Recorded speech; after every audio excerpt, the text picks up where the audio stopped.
Я знаю, что дитя не любит говорить с тещами, но мы не зять и не теща, а умные люди. У нас много общего, ведь да?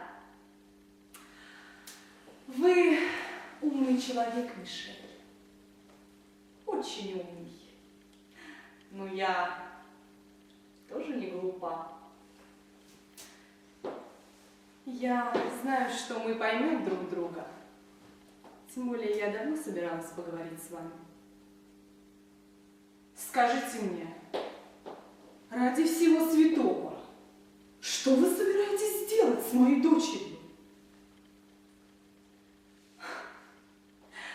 Ну, я, знаете ли, согласна. Почему же? Наука очень хорошая. Без литературы нельзя, ведь поэзия. Приятно, когда женщина образована. Я сама воспитывалась, понимаю, но для чего крайности? Я вас не понимаю. Что вы этим хотите сказать? Я не понимаю вашего отношения к моей Лизе. Она, бедная моя Лиза, целый день сидит она у вас за книгой, читает эти глупые журналы, бумаги какие-то переписывает. Я не позволю. Она моя плоть и кровь. Вы убиваете ее.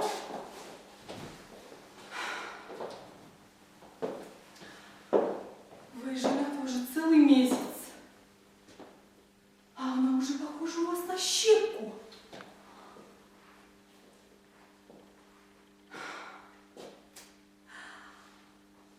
Вы не вывозите ее, не даете ей жить. Она у вас не видит общества, не танцует.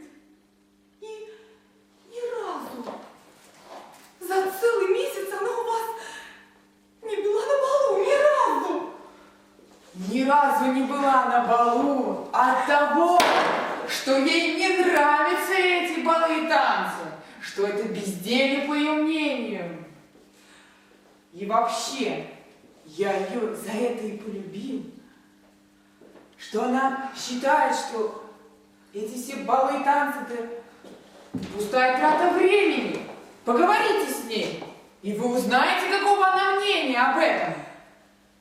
И потом, я спешу, а за сим честь имею откланяться и прошу в наши отношения впредь не вмешиваться.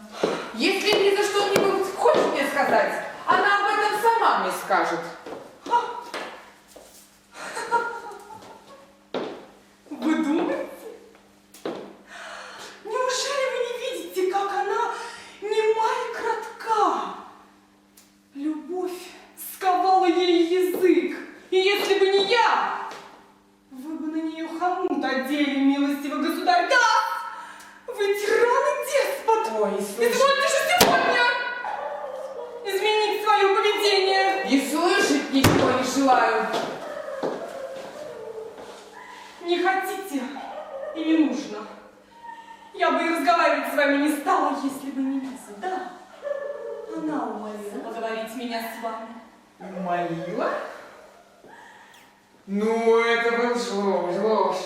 Это вы все лжете. И быть такого не могу. Нет, я вам не верю. Ложь? Ложь? Так погляди же, грубая душа!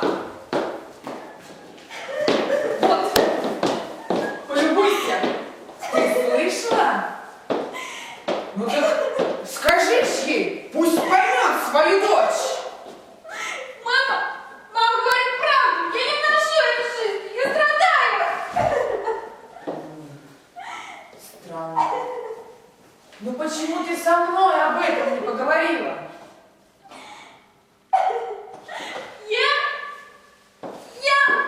Ты рассердишься! Но ведь ты сама говорила, что тебе не нравятся эти балы и танцы.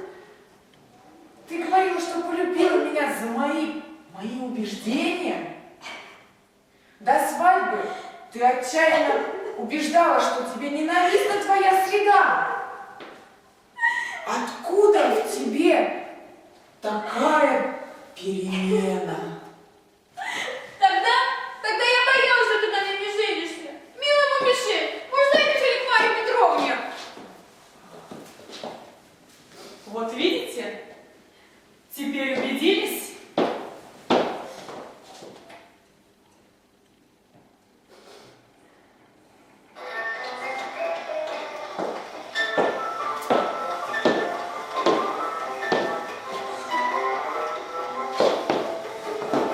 Ах ты дурак! Вот дурак. Тот, кто ошибся.